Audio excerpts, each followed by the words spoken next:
Thank you. So obviously I don't have to introduce myself. I'm not going to hold you long, but we're going to be about a half hour, 45 minutes. So we'll go into it, and then we'll do some questions and answers.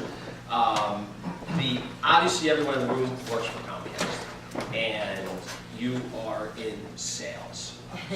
I'm an entrepreneur, you're in sales. But the reality of it is when you're in sales, you're an entrepreneur.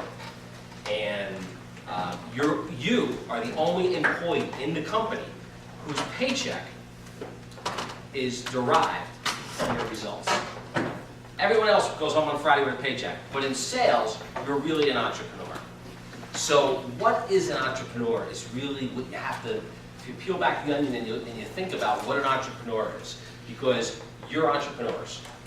It's a person who organizes, operates a business, and you're really running your own business. You're in sales. You guys have your own business. You can come to these meetings and they can present to you the products they have to offer, but you're out there selling it. It's no different than me selling cars. It's no different than me selling real estate. Whatever you're doing, you're an entrepreneur. You're out there selling this product. You have to believe in it. You have to learn it. You have to understand it.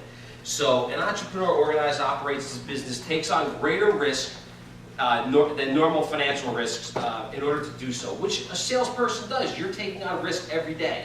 You're going out there and you are putting it on the line, and your paycheck relies on that sale. So you need to use these opportunities to develop new product services and launch firms in industries to create your own wealth, because that's what you're doing as a salesperson. Your ultimate goal is to create your wealth. Everyone in this room wants to beat the next person and wants to get a better paycheck than they do. And an entrepreneur is willing to take that risk. You've chosen sales for a reason. You chose sales because you believe that you can do it better, and you can make more money in sales than you can if you were in an office. That's why you're doing it. You have to believe in that opportunity. You know, just to talk about some famous entrepreneurs that are out there. Steve Jobs started Apple Computer in 1976.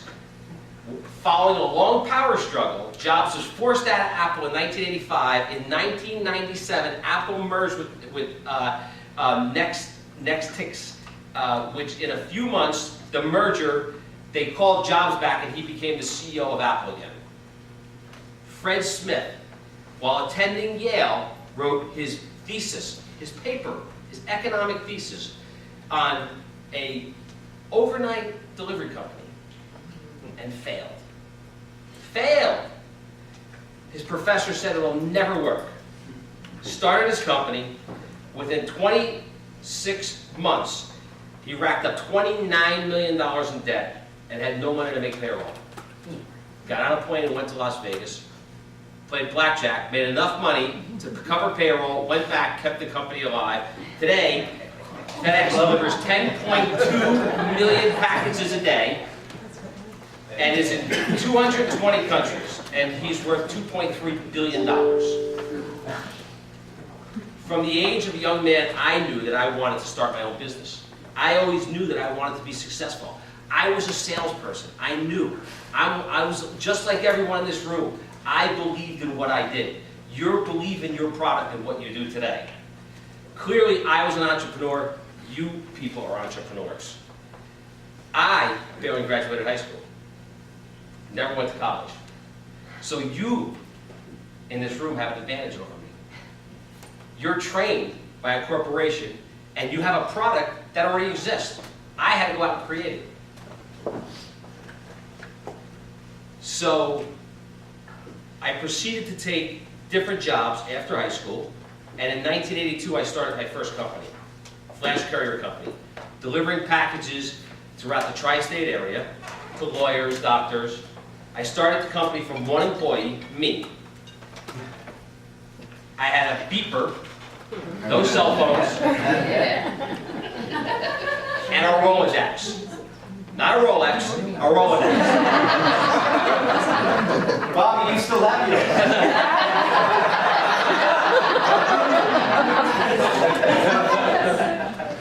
And I went through the Rolodex and I started calling customers, just like you do on a daily basis. And I started calling them to get their business. So How was I going to get their business? I proceeded to print out business cards and letterheads and envelopes, and I started at night dropping them under lawyers' doors. From 1982 to 87, I grew the company. I had 50 drivers. In 1987, I sold the group to a Wall Street company, and they took me back as an employee. Within a year, I bought the company back for 10 cents on a dollar. During that, I took my profits and I started investing in commercial real estate. Started buying 2-family houses, fixing them up, flipping them, and from there, it was shopping centers and office buildings and medical buildings. At the same time, I continued to grow my courier company. And I'm telling you this because I want you to understand where I started and the opportunity that you guys have. Then, when I took the company back, I continued to grow it. I hired an IT specialist to develop a software program that managed and controlled critical spare parts and inventory when IT was in its infantile stages. The computer was not even out. The fax machine was not even out. I incorporated my new company, Flash Global Logistics Services, and I assembled a team and got my first customer, which was Motorola. Supported them to deliver critical spare parts to their engineers to fix the computers. Kind of like the Maytag repairman. When he shows up at your house to fix the washing machine, he needs a part. Why was the mechanism that got the part there? Fast forward to 1997, I grew Flash Global Logistics to over 200 domestic locations and 100 international locations, delivering parts for GE, Cisco Systems, America Online, Siemens Systems, Siemens Medical, all across the world. Over the next 11 years, I grew the company to 750 global warehouses, controlling and delivering 4-hour critical spares with more than $100 million in revenue. And during that time period, I continued to develop and build my real estate portfolio. Now, how did I get in the car business? Obviously, most of the people in this room are selling to car dealers, from what I see from the original presentation. It's an interesting business. In 2008, 30 days before the Lehman crash, I sold my company again for the second time. I was sitting in my office and someone came to me and said, you know a lot of people, do you know anyone who wants to buy a car dealership group? At that time, it was called the Warnock Group. I said, me. I knew nothing about it. I had no idea, other than the fact that I loved cars, but to me it was a business. So in 2011, I bought the Warnock Group. I bought 6 dealerships and sold off 5 and kept Lexus, knowing that Lexus was the crown jewel and that Lexus is where I wanted to focus. I took 2 to 3 years and learned the business. I rolled my sleeves up and I went out and I started buying more dealerships. I bought JMK in Springfield. I started Alfa Romeo and Maserati at Morris County. I bought Alfa Romeo, Maserati at Bergen County. I bought Mercedes-Benz at Golden's Bridge. Now called the Celebrity Motor Car Group. And a customer of Comcast.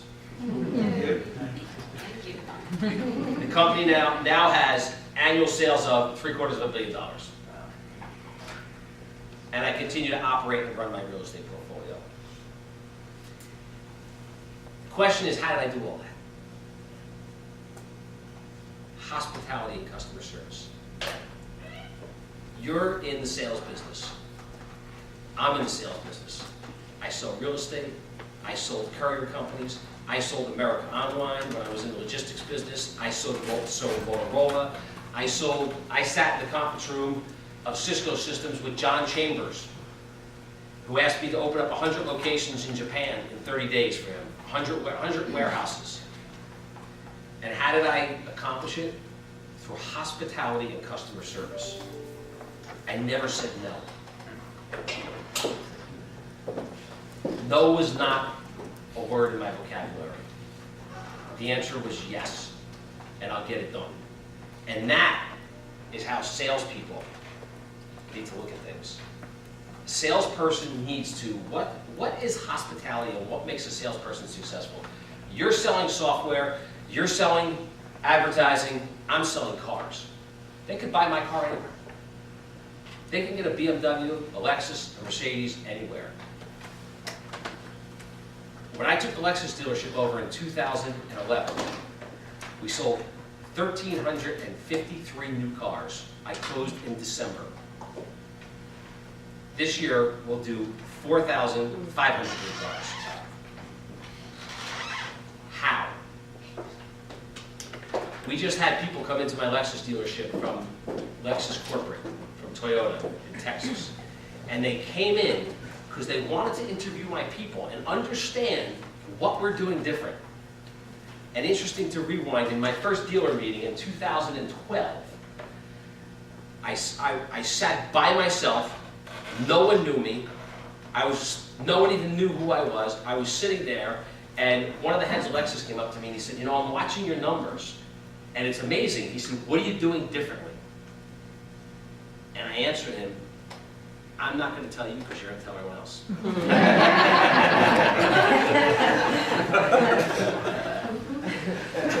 And it was hospitality and customer service. So the question is, what is it that you guys can do different for your customers so that you can succeed and you can double your sales? And it's all about what you saw today, because I stood in the back and I watched your presentation. It was a very nice presentation. And yes, it's about what you have to offer, but it's interesting because you're almost in the same position that I'm in. I can only offer the car that Lexus builds. I can't build the car. There would be things on a BMW I would change, on a Mercedes I would change, on a Lexus I would change as an entrepreneur. But I can't change them. I don't create the manufacturing. I don't build the product. You don't build the product. Comcast builds the product. You're selling their product. So now the question is, how are you going to sell it to the best of your ability with what you have to sell? You can't change it. You can make recommendations, but you can't change it. So what you have to sell is yourself. That's what you're selling. You have to, one, know your customer. You have to know your customer. You have to know what your customer's needs are and what they want. It's not about you. It's about them. Connect with them on a personal level. Sports, children, cars, it doesn't matter. That product that you saw on that screen today, that Lexus that I sell, that BMW that I sell, it's a product. They could buy it from me, they could buy it from Ray Katina, they could buy it from someone else. But why are they buying it from me? They're buying it from me because I've connected with the customer. I've created an environment where the customer trusts me. And that's what a salesperson needs to sell. That's what a Comcast salesperson needs to sell. You need to connect with your customers on a personal level. Then you need to know your customers' goals. What are their goals? What do they want to accomplish? Yeah, you want to accomplish a larger paycheck. You want to get in there and you want to sell them. I want to sell every car on the floor. I want every customer that comes in to walk out with a car. But the reality of it is if I do that and I jam the car down their throat and I force them to buy it and they're unhappy, they're never coming back. And the reality of it is that's not what you want. That'll get you a larger paycheck for a week, but it won't get you a future. You need to step back and stand in your customer's shoes. Reverse the roles. Think about if you were sitting in their seat. What would you want? It's really that easy. If you could deliver everything that you would want to them, you'll be successful. Treat your customers with respect. They're spending their money. They can spend it anywhere. Anywhere. They don't have to come to Comcast. There's a million other places they could advertise. There's a million other places they could buy a car. There's a million other places that John Chambers, head of AOL, could have bought logistics services. They bought it from me because they trusted me. Be courteous and polite. Be loyal to your customers. Be loyal to your customers. What does that mean, be loyal to your customers? Customers are supposed to be loyal to me. I'm providing them the service. They're supposed to be loyal to me. No, be loyal to your customers. You know what your customers you want. You know what your customers' needs are. Be loyal to them.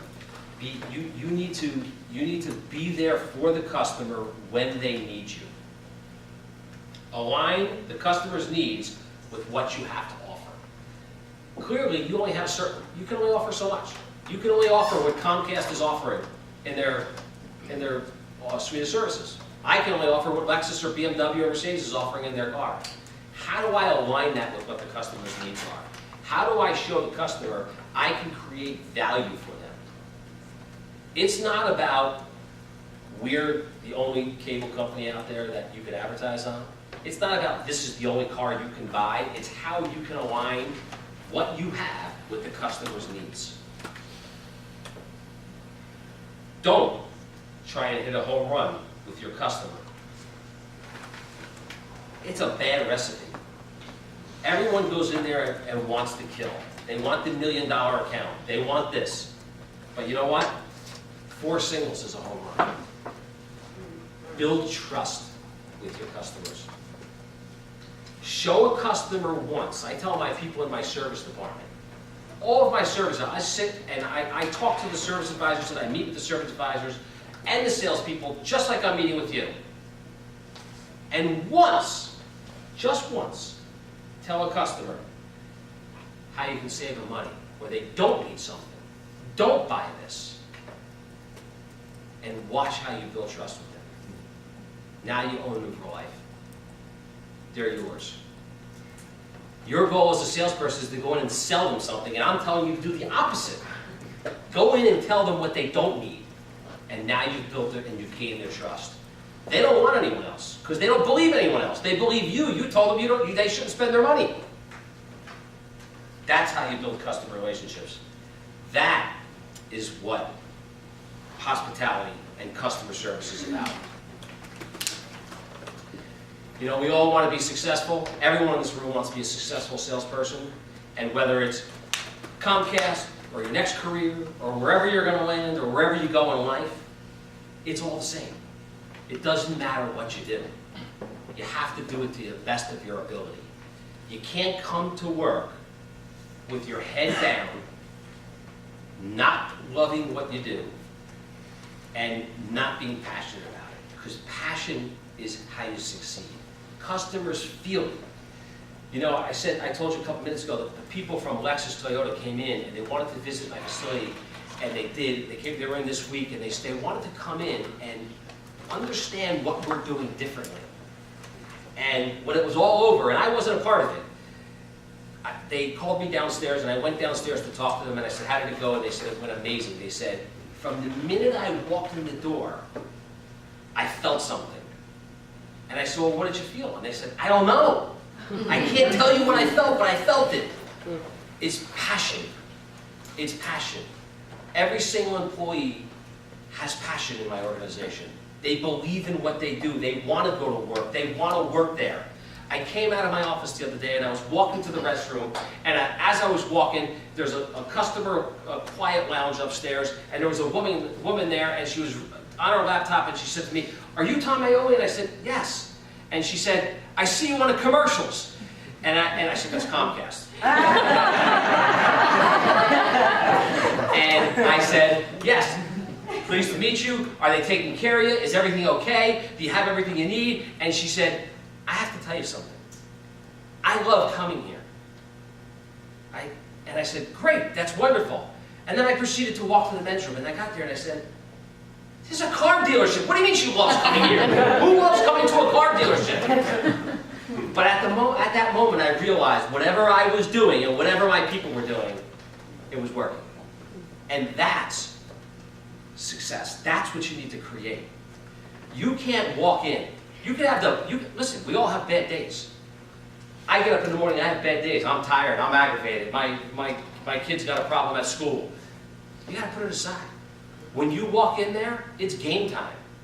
You're going in to sell that customer. They feel it. They know when there's a problem. They know when you're confident. They know when you feel so confident in what you're selling and yourself, that it doesn't matter what that program does, it doesn't matter what that software does, it doesn't matter what advertising you and what it's going to cover. What matters is they trust you and that you're going to deliver. That's what it's about. That's what it's about. So I'm going to read you something that I have read since I was 16 years old, and this is the trait of successful people. They're positive. Successful people are positive. We talked about that. You have to be positive. Listen, there's nothing that is perfect. There's negativity everywhere. Car sales, margins are down, interest rates are up, there's lot damage, there's customers who pull $1 million accounts from you guys. It doesn't matter. It doesn't matter. If you were playing football and it was the Super Bowl, and it was the third quarter and you fumbled, would you walk off the field or would you finish the game? You got to finish the game. You got to be positive.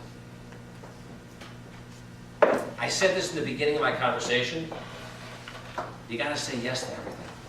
And I don't mean everything. You don't overpromise and not deliver. But when you know that you have the ability to deliver, you got to say yes. Don't sit there and let a customer believe that you're going to go back and talk to your supervisor, you're going to go back and figure out if I can get this done. I'm going to get this done. I'll be back to you tomorrow, but I'm going to get it done. Never criticize others. You can sit there all day long and criticize others. There's people that don't do things the way you want. The reality of it is you need to look past them. Other people, the reality of it is you just need to recognize them. People have their ways. Whether they're your customers, your peers, your employees, you're working for them, they have their ways. Don't waste your time with negativity. Never complain to a customer. Never. It happens, I hear it all day long. I go into places and you go to a restaurant and the waiter starts telling you the problems and what happened with their daughter and they got in a car accident. You're not going to... I came in there to be happy. I came in there, I'm spending my money, I want to be happy. I mean, I feel bad for you, but I don't want to hear all your problems. Never be negative for the customer.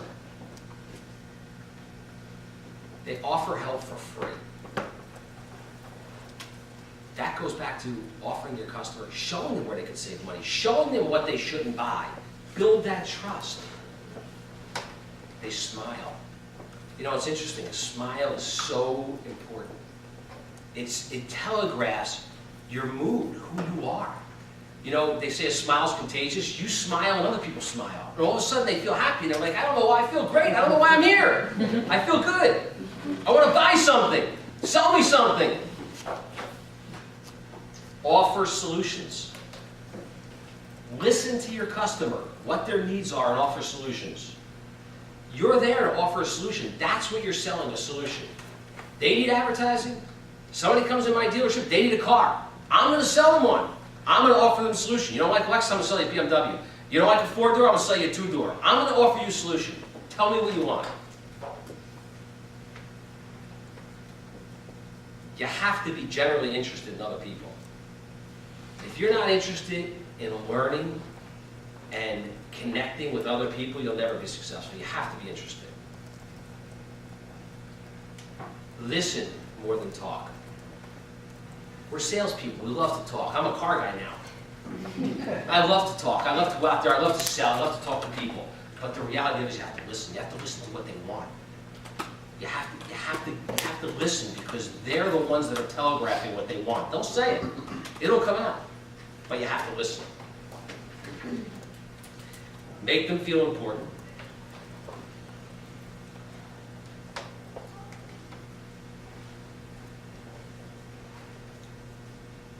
If you're wrong, admit it.